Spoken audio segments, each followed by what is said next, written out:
Hello and welcome to my latest obsession, forestry. So if you're just starting out, you just want to go to these forestry, friendly foresters right here. And if you click on him, you can shop around and get a free forestry kit.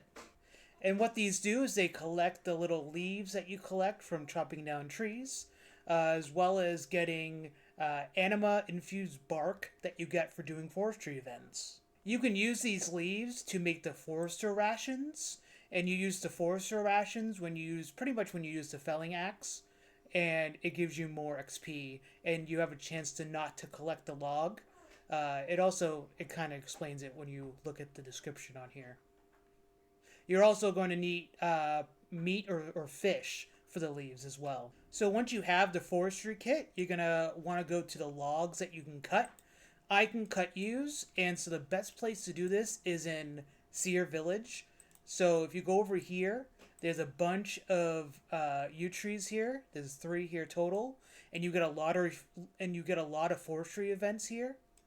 If you can't cut yews just yet, there's also some willow trees and maple trees behind the bank here, which is a good spot for forestry events as well. But more importantly, you're going to want to make sure that you're on a forestry world. So if you go to the world switcher here and you scroll down, if you have them in alphabetical order, they are right here. So if I go to the highest one, the 1602, there's going to be a lot more people around here. So let's go to the yew trees, since that's what I'm currently cutting. And then we want to go to the tree that has the higher cut rate here. That just tells how many people are currently cutting the tree. And some useful plugins for this is if you go to the plugin manager in RuneLite and type in forestry, you're going to want to install the forestry CC, and that gives a lot of useful information, as well as the tree counter. That also tells you how many people are currently cutting the tree. And another plugin that's super helpful for when you're doing forestry, just so you don't see all these people here, and if you're trying to do an event, it kind of gets kind of cluttered, you want to go to the entity hider. So if you go to the wrench and go to the entity hider, I'm already on it, you can click on hide others, and it hides everyone there. And if you want to hide the people's pets, you can hide other people's pets as well, and that dissipates them as well. And so now when you're doing forestry events, you can see that they're not here, but they're still here. You can see their chat when you go to the public chat. And so now we pretty much just wait for a forestry event. They usually happen every 3 minutes. There's usually people around here that tell you, all right, 3 more minutes, or be like, oh, one just happened. We have to wait a few more minutes. So they're usually super friendly to help with that. And then once you have done a few forestry events to get the bark, you want to go to the friendly forester and shop. And if you scroll down, you can get a lot of different things. One of the first things that I would recommend getting is the log basket, which is right here. You need 5,000 anima bark, 300 oak logs, and 300 willow logs. And you can note these, as you can see here. They also offer the lumberjack set, which is, not as much as the log basket, but still a good amount of bark. But there is a different way to do that, to get these, and I'm going to show you that right now. So this is where I got my lumberjack outfit. This is temple trekking. I can do a whole video on this if you guys want a video like this as well to show you how I got this. But pretty much what you want to do is you want to talk to one of these people. They have different tiers of how easy or medium or difficult they are. So there are a few quests that you need to unlock Birderot, probably to do temple trekking. But pretty much what you want to do is, I just kind of went through all of these people.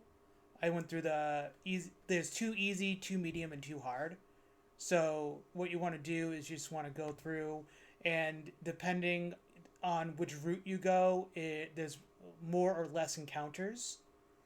And when you do the temple trekking, you get rewards as well. But what you want to look out for to get the lumberjack's outfit specifically is you need to look for the part where you need to cross a river to get logs.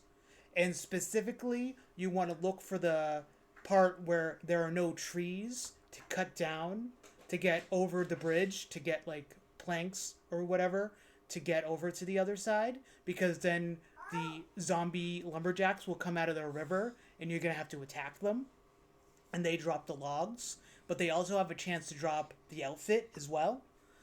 So you pretty much want to keep playing this temple trekking mini game until you get the full outfit. But you also want to make sure you can't just camp that specific area to try to get the full outfit, because they only drop the outfit one piece at a time. So you need to get the piece, complete the mini game, and then try to get that specific scenario again, and then you get it again. It probably will take you maybe like 2 or 3 hours to do, but a lot less time to do this than to get all the bark that you need for this outfit through forestry. So there are a lot of different forestry events, and I'm not going to try to sit around and wait for all the random events here for you, but I'm going to let you know kind of briefly what they are. So the first one is called Rising Roots, and pretty much you want to run around and try to cut down the roots that appear. They're like a little bit like green and stuff like that. I'll show a picture as well. That's on the wiki. Another one is called Struggling Sapling. So pretty much what you want to do for that one is you want to create compost for the struggling sapling. And there's 2 different ways to do it. So you can either do all 3, which gives like 12 HP to the tree. Or if you find there's a specific pattern, then it gives you double that. So you want to try to mix and match to see which one gives you the higher rate, so that way you get more bark. There's also one called Flowering Tree. So pretty much like a bunch of flowers appear, and you want to try to get the pollen from the flowers and put it to another flower. I don't really understand that one, so you might have to find a different person to try to figure that one out. I try to just like turn off Entity Hider and see where everyone's going, so that way I can kind of know what to do. I don't know how that one works. There's another one also called Woodcutting Leprechaun. So pretty much for that one, if you want to deposit any of your logs that you're collecting, the leprechaun will send it to your bank. And there also is a random rainbow that appears, and you want to step in it, and then you get an XP boost for woodcutting, which is pretty cool. Another one is called the Beehive. So pretty much that uses the logs that you're collecting to build beehives for the bees. And you get XP as well as bark for that. That one's pretty straightforward. But you do use the wood that you're collecting, so it's like a give and take sort of thing. And the last one I'm going to cover is the Friendly ENT, or the Friendly Ent, I guess. So pretty much for that one, they're going to tell you which hairstyle they want, and you have to prune their hair depending on what they want. So if they say like breezy at the back, they want the back pruned. If they say a leafy mullet, they want the top and sides done. Short back and sides, they want back and sides done. Short on top, they want the top done. It's pretty self-explanatory. And for all these, you get bark and XP depending on what you're doing. But there's a few other ones that I didn't cover, but again, you can always look at the forestry wiki to see what they're about and what you need to do specifically for those events. But that's pretty much forestry in a nutshell. Pretty much what I did is I just chopped yews all the time to get the backpack, and then I just pretty much just stopped. If you liked this episode, make sure you click the like button below, subscribe if you haven't already, and I will see you next time. Bye-bye!